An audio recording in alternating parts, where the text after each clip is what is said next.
Isinkwa kwabaningi isidlo sansuku zonke. Nasemandulo kwakunjalo. Kwakuyisidlo cishe sansuku zonke. Futhi usasithola kuyisidlo sabantu abaningi sasekuseni. Sisencwadini-ke ka-Exodus 12 verse 8 la kubalwa khona izidlo zePhasika. Baza kuyidla inyama ngalobo busuku yosiwe ngomlilo. Bayakuyidla kanye nesinkwa esingenamvubelo nemifino ebabayo. Isinkwa esingenamvubelo. Kukhona ivesi ke edumile elapha kwizaga ethi yana entuthaneni vilandini. Ingenza mangikhuluma ngendaba yesinkwa esingenamvubelo ngifisa ukuthi ngithi kholwa yana esinkweni wekholwa. Yini yenza ukuthi uNkulunkulu athi ngesikhathi sePhasika udinga isinkwa esingenamvubelo? Yini le engaka esemvubelweni okanye inhlama? Umkhuba ke wenhlama uye uxove uflawushi uhalf. Isikhashana nje uma kwathola imfudumalo uyabuyisa ugcwele indishi. Uke wababona yini abantu okhule nabo kodwa baba ukungena emfundweni bafunda bengabe besangeneka. Abanye baba ukuthenga izimoto, umuntu usehamba negenge yezimoto. Abanye sebehambela kude, abanye sebehlala endaweni eziphezulu neziphakeme. Amanye relationships aqedwe yikho ukuthi usebone odokotela, usebone abameli, usebone ifundiso ezinye.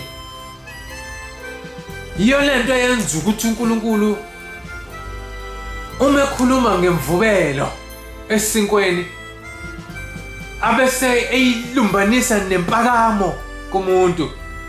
Abese ethi-ke ngesikhathi sePhasika ngidinga wonke amakholwa ukuthi angayidli imvubelo, noma ngabe yini enemvubelo ingatholakali ngesikhathi sePhasika. Isinkwa ke esingenayo imvubelo siqina qinile, siyitshe ngashaya isitha sakho siwe phansi. Kodwa ngesikhathi usidla siqinisa imhlathi, sayijimisa imhlathi. Nawo izwi likaNkulunkulu ke kuMateyu 4 verse 4 uthi uJesu isinkwa sikamoya yizwi likaNkulunkulu. Amazwi akhe awashoyo uma ekhuluma nesitha uthi umuntu hayi kuphela ngesinkwa senyama kodwa ngamazwi onke kaNkulunkulu okuyisinkwa sikamoya. Uma ke sidla isinkwa esiqinile esiyizwi likaNkulunkulu senza ukuthi nawe uqine ekukholweni, ukhule engqondweni, ukhule kwezikamoya. Inkinga esibhekene nayo kule mihla namhlanje ukuthi asisidli isinkwa sikamoya esingamazwi kaNkulunkulu. Sithanda ukudla amazwi abantu ngokungaqondi ukuthi izwi lomuntu namhlanje lihle kodwa kusasa liyajika liyaguquka. Sithanda ukudla amazwi abantu sesiphelile amazwi amaningi amnandi abantu ngoba nawo ayaphela, ayashabalala njengamazolo ebona ilanga ekuseni. Ayashabalala uma izimo ziqala ukuba thafu, ayashabalala uma ebona okungcono. Bayakhohlwa ukuthi yiziphi izithembiso abazenze ekuphileni kwethu. So izwi likaNkulunkulu mayikhuluma ingcebo ekhuluma noJesu uthi izwi likaNkulunkulu lona elimi kuze kube phakade. So many hearts are broken ngenxa yamazwi abantu.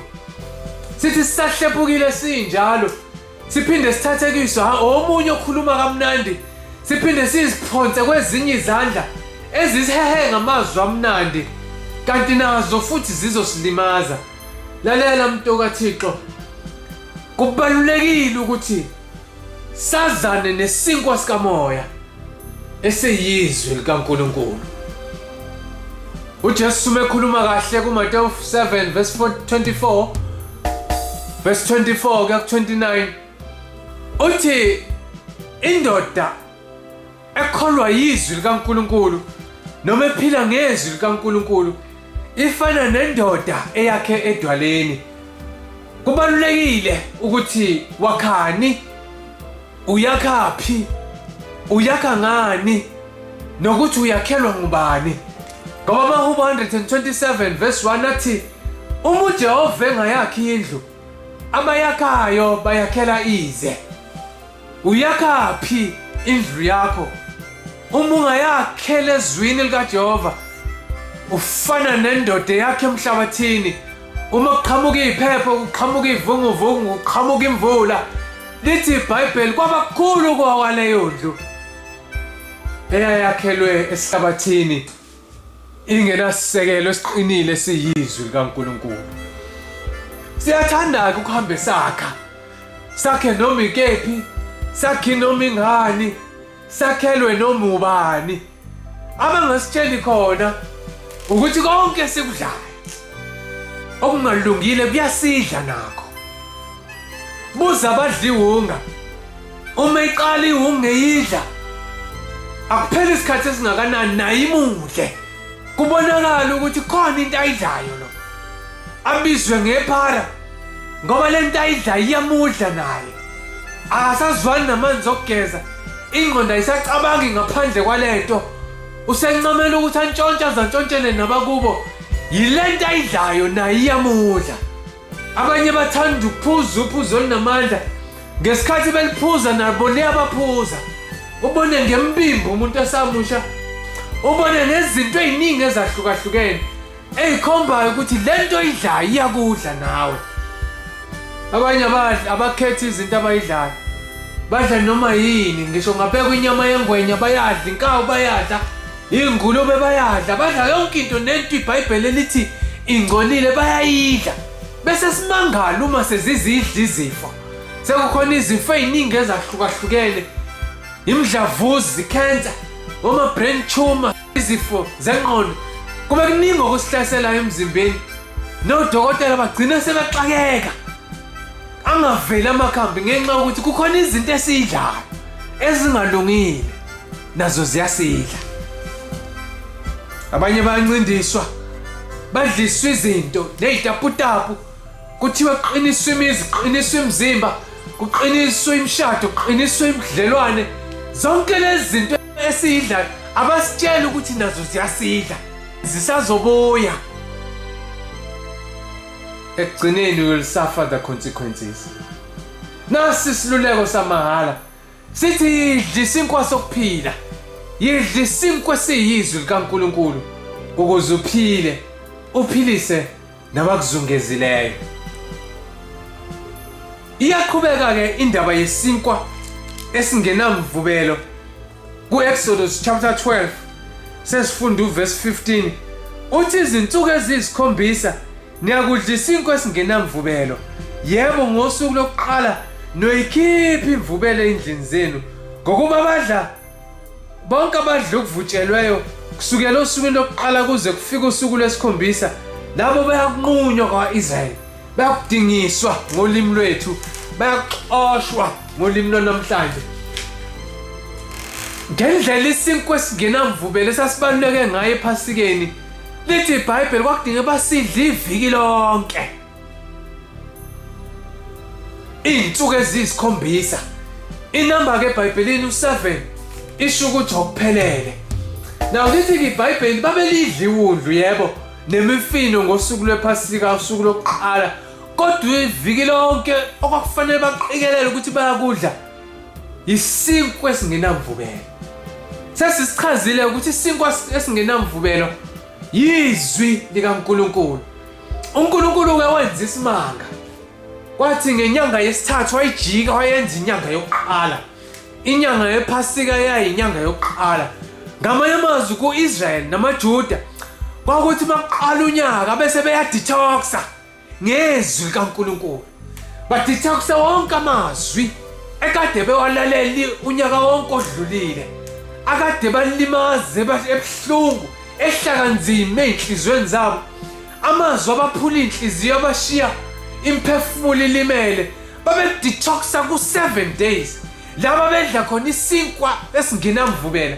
Isinkwa esiyizwi likaNkulunkulu basidle every day.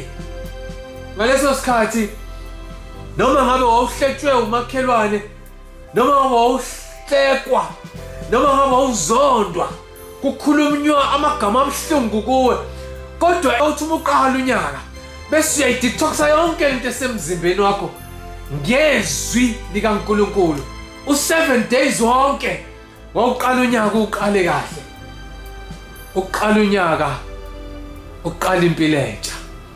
Ngaleso sikhathi kwaba isikhathi la ungenzi imisebenzi yakho, wawushiya amasimo, ushiye yonke into. Namhlanje isikhathi esingathi isikhathi la ushiya khona kwa TV, ushiye kwama cellphone, ube nethuba noThixo mawudla isinkwa sikaNkulunkulu. Lithi iBhayibheli babesidla njalo ntambama. And bese lithi iBhayibheli kwakungadingekile imvubelo ngisho endlini. Ngisho ngeke uyisebenzise yayingadingi kwakudingeka ngeviki lephasika uyikhiphe imvubelo. Ukuze wazi ukuthi awuzuphila ngesinkwa kuphela, kodwa uzophila nangezwi likaNkulunkulu. Isinkwa ke esingenamvubela sasisho ukuthi esikhathini sanamhlanje izwi likaNkulunkulu kudingeka kube nesikhathi la ulidla khona lodwa. Baningi ababhali ababhala ngezwi likaNkulunkulu, kodwa kuningi asebekufakile okuyizinongo eziphikisana nezwi likaNkulunkulu. So waba isikhathi la umuntu kaNkulunkulu ayefunda khona ukufunda izwi likaNkulunkulu lilodwa lingaxutshwa nalutho. Bethi sebekhulumile abefundisi, Izenzo 17 verse 11 lithi babebahle abaseBeriya ngoba babethi sebekhulumile abefundisi nabapostoli bese behlala phansi balifundiswe linjengoba linjalo lingenamvubelo, ukuze baqhathanise ukuthi lokho kushiwo nengikuzwile kunjalo yini ezwini likaNkulunkulu. Namhlanje sidla yonke into bantu bakaThixo, ekugcineni sigcine sidla nokusixabanisa noThixo ngoba asinaso isikhathi sokuyidlela izwi likaNkulunkulu. 7 days babe detoxa, kuphume konke okuba emzimbeni yabo. Lokhu bakwenza ngenxa yokuthi izwi likaNkulunkulu selishilo ku-Isaiah 40 verse 6 lathi impela abantu bangutshani, utshani buyabuna nakho konke kuyabuna kuyadlula, nomhlaba imbali uyadlula. Abesethi verse 8 kodwa izwi likaNkulunkulu limi kuze kungunaphakade, ilona phela limi ngunaphakade. Baqhubeka ababhali kuMahubo 119 verse 105 bathi izwi likaNkulunkulu liyisibane ezinyaweni zami nokukhanya endleleni yami. Noma ngabe uzwa isimo odlula kusona, sengathi udlula ngaphansi kwefele emnyama noma ngaphansi kwamanzi amnyama, isinyama sikhishwa ngezwi likaNkulunkulu. Abantu bahambe bedla yonke into, bekhishiswa zonke izinto. Ngithi lokho kudlayo kuza kudla nawe. Funda izwi likaNkulunkulu bese kuphuma yonke imoya yobumnyama. Abesethi amaHebheru 4 verse 12 liyinkembe ebukhali esika nhlangothi zombili. Ngithi zama izwi likaNkulunkulu uzelaphe namhlanje. Detoxa bonke ubuhlungu owabe wabuzwa empilweni yakho ngezwi likaNkulunkulu. Ngithi izwi likaNkulunkulu namhlanje lise-relevant. Izwi likaNkulunkulu namhlanje lisaphethe ukuphila kwethu. Izwi likaNkulunkulu namhlanje lisaselapha. Funda izwi likaNkulunkulu, isinkwa sokuphila.